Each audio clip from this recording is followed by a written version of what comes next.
እንዳንቺ አይነት ዘልዛላና ጋጠወጥ ልጅ የለኝም። በቁሜ ነፍሴ ሳትወጣ ቀብረሽኛል። ትሰሚኛለሽ? አንቺን ለማሳደግ ከሰው በታች የሆንኩት አንገቴን የደፋሁት አልበቃ ብሎኝ ድጋሚ አሁን በአንቺ አንገቴን ልድፋ? ወይዘሮ ዘርፌ ይቺ ልጅሽ አጥር ላጥር ከጎረምሳ ጋር ከወንድ ጋር ስትልከሰከስ ስትላላስ ነው የምትውለው። የእሷ ስሞታ ጆሮዬን አደነቆረው። ልጅሽ እንደዚህ አርጋ እያሉ አሳፈረችኝ፣ አዋረደችኝ። ወይዘሮ ፍቅርተ ለምንድን ነው የምታለቅሽው? ምን ሆነሽ ነው? ወይዘሮ ዘርፌን እንደሆነ እኔ ያሳምናታለሁ፣ እኔ እቆጣጠራታለሁ ብዬ ቃል አስገባታለሁ። አይዞሽ አታስቢ። ፌበን ቆይ አንተ ግን በጽጌረዳ መከፋት ደስተኛ ነህ? መኮንን ጽጌረዳ እንኳን መጣሽ። ዛሬ እንግዳ አለብኝ። እናም ተጨማሪ ምግብ እንድታዘጋጅልኝ ፈልጌ ነው። ታዲያ መጠኑም ጣዕሙም ከወትሮው ጨመር ያለ ይሁን። አቶ መስፍኔ ሰላም ጤና ይስጥልን። ውድ የተከበራችሁ የቻናላችን ተከታታዮች በዛሬው ቪዲዮአችን ጽጌረዳ ክፍል 6 አበይት ትዕይንቶችን እንዲሁም ክፍል 7 ሊከሰቱ የሚችሉ ቅድመ ሁኔታዎችን የምናስቃኛችሁ ይሆናል። ታዲያ ከእናንተ ከውድ ተመልካቾቻችን የሚጠበቀው ይህንን ቻናል ሰብስክራይብ በማድረግ እስከ ቪዲዮ ፍጻሜ ድረስ አብራችሁን ትዘልቁ ዘንድ የአክብሮት ግብዣችን ነው። አብራችሁን ሁኑ።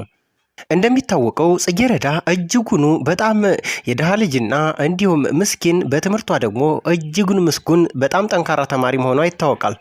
ታዲያ ይህ ጎበዝ ተማሪ መሆኗ ያላስደሰታት ፌበን እጅጉኑ መሰናክልና በተለይ እንቅፋት እየሆነችባት መጥታለች።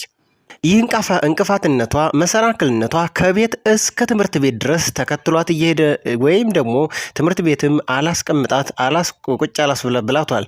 ባለፈው ክፍል 5 እንደተመለከትነው በተለይ ጽጌረዳ ከቤት ወጥታ ወደ ሱቅ ስትሄድ ባለችበት ሁኔታ አንድ መኪና እንደ ግጫት ይታወቃል። እሷም የመንተፍረቷን ወዲያውኑ ተነሳችና ልብሷን እያረገፈች መራመድ ትጀምራለች። ታዲያ ሹፌሩ እጅጉኑ ደንግጦ ከመኪናው ይወርድና እጅጉኑ ተደናግጦ ተጎዳሽ፣ ሆስፒታል ልውሰድሽ፣ በቃ መታየት አለብሽ እያለ ሲርበተበትና እሷንም ደግሞ ሲያናግራት እሷ ግን ደንታ አልሰጣትም። ደህና ነኝ በቃ አይዞህ እያለች እሱን ማበርታት እሱንም ማጀገን ጀምራለች። ታዲያ በዚህ የተደናገጠው ሹፌር በቃ ቢያንስ እንኳ እቤትሽ ላድርስሽ፣ የት ሰፈር ነሽ በማለት ሲጠይቅ አይተው እዚሁ ሰፈር ነኝ ስትለው አይ እንደዛማ ከሆነ ጥሩ አጋጣሚ ነው፣ ለሰፈሩም እኔ አዲስ ነኝ፣ ሰፈሩን ታስለምጅኛለሽ በማለት ይቀልዳት ጀመር። ታዲያ በዚህ ሁኔታ እንግዲህ በቃ እምቢ ካልሽ ብሎ ተነስቶ መኪናውን አስነስቶ ይሄዳል። በሄደበት ሰዓት ግን ቦርሳውንና መታወቂያውን እዛው ጥሎት ረስቶት ሂዶ ነበር። ታዲያ ይህንን የተመለከተችው ጽጌረዳ ቦርሳውንና የኪስ ቦርሳውንና መታወቂያውን አንስታት ይዘዋለች። እንደሚታወቀው ክፍል 5 ላይ ነገሮችን እንግዲህ አመሰቃቅላ በተለይ ደግሞ አስመስላ ፌበን ለወይዘሮ ዘርፌ ማለትም ለጽጌረዳ ነግራት እንደነበር በተለይ ደግሞ እጅግ እየባለገች ከወንዶች ጋር አዋዋሏም እንደዛ እንደሆነና በስልኳ ቀጥታ ደውለሽ ቼክ ብታረጋግጪ ታገኛለች ስትላት ወዲያውኑ እንግዲህ ያሴሩት ሴራ ስለነበር በተለይ ደግሞ ከነብዩ ጋር እንግዲህ እሷ ስትደውል እንድታነሳ ተባብለው ስለነበር ቀጥታ ወይዘሮ ዘርፌ ጽጌረዳ ስልክ ላይ ስትደውል ያነሳውም እንደ ነብዩ ነበር። ታዲያ በዚህ የተናደደችው የተበሳጨችውና እጅጉኑ የተቃጠለችው ወይዘሮ ዘርፌ ራሷን ስታ ወድቃም እንደነበር፣ ነገር ግን አጠገቧ የነበረችው ፌበን አረጋግታት እንዲሁም ደግሞ ለጊዜውም ቢሆን ተስፋ ሰጥታት ነበር። ታዲያ በዚህ ሁናቴ አገር ሰላም ብላ እንግዲህ ጽጌረዳ ወደ ቤት ስትመጣና ከመጣችን በኋላ እናቷን ሰላምታ ስትሰጣት እማዬ እንዴት እንደደከመኝ ብታይ እንደራበኝም ብታይ ብላ ስታወያት፣ እናቷ ግን በሐዘን ተውጣ እንዲሁ ተናዳ ዝም አለቻት። ታዲያ በማስከተል እማዬ ፊትሽ ልክ አይደለም ብላ ስትጠይቃት ምንም ምላሽ ልትሰጣት አልቻለችምና ታዲያ ጽጌረዳም በቃ እስኪ ትንሽ 30 ደቂቃ አረፍ ብዬ ምግብ እበላለሁ ስትልም ለምን ስትላት በጣም ደክሞኛል የሚል ምላሽ ትሰጣለች። ታዲያ ወይዘሮ ዘርፌም ከማንም ጎረምሳ ጋር መንዘላዘሉ ነው አይደል ያደከመሽ? መልሽልኛ፣ ምን ይዘጋሻል? በዚህ አዞምባሽ እንዳሸውጅኝ፣ ከማንም ጋር መንዘላዘሉ ነው አይደል ያደከመሽ? አይኔን እያየሽ መልሽልኝ፣ ሁሉንም አውቃለሁ፣ ከማንም ጋር ስትንዘላዘይ እንደነበር ሁሉን አውቃለሁ በማለት በብስጭትና በንዴት ጽጌረዳ ላይ ወይዘሮ ዘርፌ ጮኸችባት። ታዲያ በነገሩ የተደናገጠችው ምንም ምላሽ ልትሰጥ አልቻለችም። ጽጌረዳ ከድንጋጤ መልስ እማዬ እኔ እኮ ልጅሽ ነኝ በማለት ለማስተባበል ብትሞክርም እንዳንቺ አይነት ዘልዛላና ጋጠ ወጥ ልጅ የለኝም። በቁሜ እንደዚህ ነፍሴ ሳትወጣ ቀብረሽኛል። ትሰሚኛለሽ? አንቺን ለማሳደግ ከሰው በታች የሆንኩት አንገቴን የደፋሁት ሳያንሰኝ አሁን ድጋሜ በአንቺ አንገቴን ልድፋ በማለት እጅግ ተናዳ ተበሳጭታና በጣሙኑ ተቀጣጥላ ትመልሰላታለች። ለማንኛውም ጎረምሳሽ ሁሉንም ነገር ነግሮኛል። ከዛሬ ጀምሮ ትምህርት የሚባል ነገር አይታሰብም፣ የለም። እዚሁ እኔ ጋ ቁጭ ብለሽ እቃሽን ታጥቢያለሽ። አንቺ የተፈጠርሽው ለዚህ ብቻ ነው፣ ገባሽ? አለቻት ወይዘሮ ዘርፌ። ታዲያ በነገሩ እጅግ የተደናገጠችውና ግራ የተጋባችው ጽጌረዳ ከአጠገቧ ደርቃ ቀረች። በጣም ተናዳና ተበሳጭታ እንዲሁም በጣም ተቆጥታ እጅግ አጠገቧ ማየት በጣም ስላናደዳት ወይዘሮ ዘርፌ በዚህ አላበቃችም። ጥፊ ከዚህ ውጪ ሂጅ ከዚህ ብላ ገፍትራ ጽጌረዳን ስታባራት ከጽጌረዳ ቦርሳ ሌላው ዱብዳ ሌላ ደግሞ አስቸጋሪ ፈተና የሚፈጥርባት ለሾፌሩ ቦርሳና መታወቂያ ከቦርሳው ይወድቃል። ታዲያ ወዲያውኑ ወይዘሮ ዘርፌ አነሳችውና እሺ ስለዚህ ጉዳይ ስልታስረጅኝ ትችያለሽ? ይሄ ነው ጎረምሳሽ? ፍቅረኛሽ አላማሽን አስቶ በገላሽ እንደፈለገ የሚጫወትብሽ ይሄ ነው ወይ? መልሽልኝ። ታዲያ በመንቀጥቀጥና በመርበትበት ጽጌረዳ ምላና ተገዝታ ከዛሬ ውጭ አላቀውም ማየስልሽ ለማስረዳት ብትሞክርስ ማንስ ጆሮ ሰታት ማንስ ያዳምጣታል? ቦርሳሽ ውስጥ የተገኘው መታወቂያ አታቂውም አይደል? የመታወቂያ የወንድ ነው፣ ስለዚህ አታቂውም አይደል? ትሰሚኛለሽ? እንዳንቺ አይነት አጭበርባሪ ልጅ የለኝም። ትሰሚኛለሽ? ነፍሴ ሳትወጣ በቁም የቀብረሽኛል።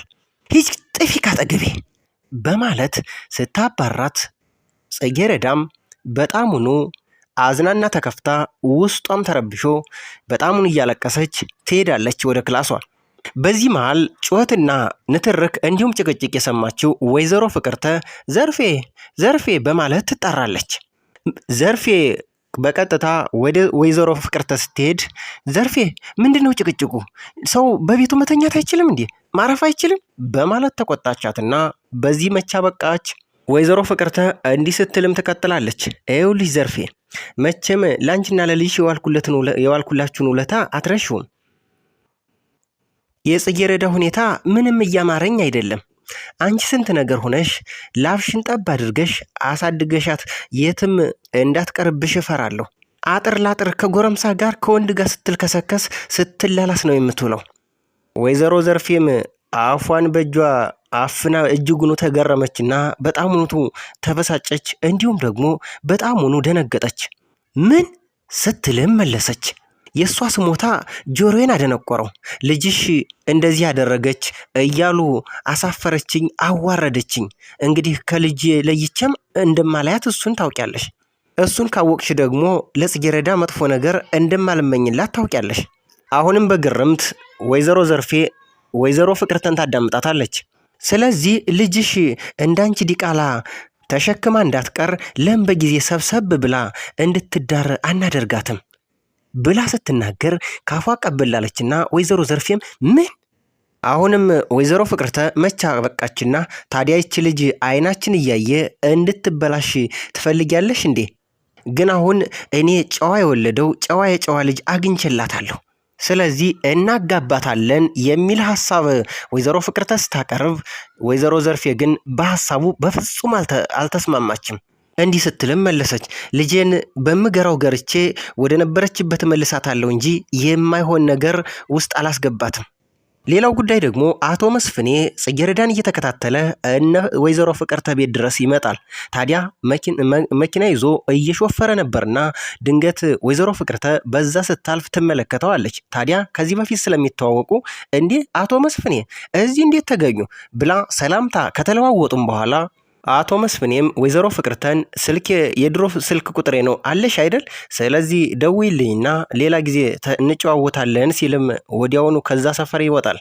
በነገራችን ላይ አቶ መስፍኔ ግን እኔ ማን እንደፈለገ አልገባኝም። ማለት ጽጌረዳን ለሳቸው ነው ወይስ ለልጃቸው እንደሆነም አሁን ላይ ምኑም እየገባኝ አይደለም። ነገር ግን የእኔ ጥርጣሬ ደግሞ ያኔ ወይዘሮ ዘርፌን መንገድ ላይ ጥሏት ስታረግዝበት ጥሏት ስለጠፋ ምናልባትም አቶ መስፍኔ የጽጌረዳ አባት ሊሆን እንደሚችል ጥርጣሬም አለኝ። የእናንተ ሀሳብስ ምንድን ነው? በኮሜንት ቦክስ እስኪ ያሳውቁኝ። ታዲያ ወይዘሮ ፍቅርተ ማታ ላይ ትደውልና አንድ አዲስ ዜና አለኝ ብላ ለአቶ መስፍኔም ትነግረዋለች። ምን አዲስ ተገኘ? ምንስ ተገኝቶ ነው በዚህ ምሽት ያስደወለች ሲላት የጽጌረዳን ጉዳይ ጨርሸዋለሁ፣ ስለዚህ በዚህ 15 ቀን ውስጥ ሽማግሌ መላክ ነው የሚጠበቅበት ትላለች። ታዲያ በፎከረችው መሰረት የራሴ ልጅ ናት፣ ራሴ ያሳደግኳት፣ ከኔ ሀሳብና ከኔ ፍቃድ አትወጣም ብላ ለአቶ መስፍኔ ካስረዳችውና ከተነጋገሩ በኋላ በዚህ መልኩ ማታ ደውላ ይህን ነገር ቋጭቸዋለሁ፣ አስፈጽም ያለው፣ ስለዚህ የሚቀረው የእርሶ ብቻ ነው ብላ ካበሰረችው በኋላ ስልካቸውን ዘግተው ይህንን ጉዳይማ ተገናኝተን እንግዲህ እየተገባበዝን ማሳለፍ አለብን ብሏት ስለነበር ታዲያ በነጋታው ወይዘሮ ፍቅርተ ልጇን ፌቨንን ይዛ ትሄዳለች። ታዲያ ሀብታም እንግዲህ ስለ ዝናውና ስለ ሀብቱ ብቻ ስለሆነ የሚጨነቀው፣ በተለይ ወይዘሮ ፍቅርተ ሀብታም እንደሆነች ይታወቃል። ስለዚህ ልጇን ለሀብታም ለመዳር ለሀብታም ለማጋባት አስባና በጣሙኑ አልማ ስለሄደች፣ በተለይ ደግሞ ስለ ልጇ ቁንጅና፣ ስለ ልጇ ስርዓት፣ ስለ ልጇ አጠቃላይ ቁመናና ሁናቴ ለአቶ መስፍኔ በእጅጉ ታስረዳዋለች። ታዲያ አቶ መስፍኔ ግን አሁንም ሀሳቡና ቁም ነገሩ ከጽጌረዳ ጋር ስለሆነ እንግዲህ ያልኩሽን ነገር እንደምታስፈጽሚልኝ ቅንጣት ታክል አልጠራጠርም ይላታል። ምንም ችግር የለውም፣ እሱ በእጅዎት ነው የያዙት፣ ስለዚህ እሱን በእኔ ጣሉት ትላለች። ታዲያ በማስቀጠልም እኔም እርስዎም ከጥሩ ቤተሰብ ከጥሩ ዘር የመጣን ልጄን እንዳዩዋት ጨዋ ወልዶ ጨዋ ያሳደጋት የቤት እመቤት መሆን የምትችል ቆንጆ ልጅ ናት። የእርሶ ልጅም እንዳየሁት እንደ እርሶ ግርማ ሞገስ ያለው በመልክም በሀብትም ቢሆን የሚመጣጠኑ ይመስለኛል። ስለዚህ ለምን አናገባቸውም የሚል ሀሳብ ወይዘሮ ፍቅርተ ለአቶ መስፍኔ ስታቀርብ በጣም እጅግ የሚደነቅ ሀሳብ ነው።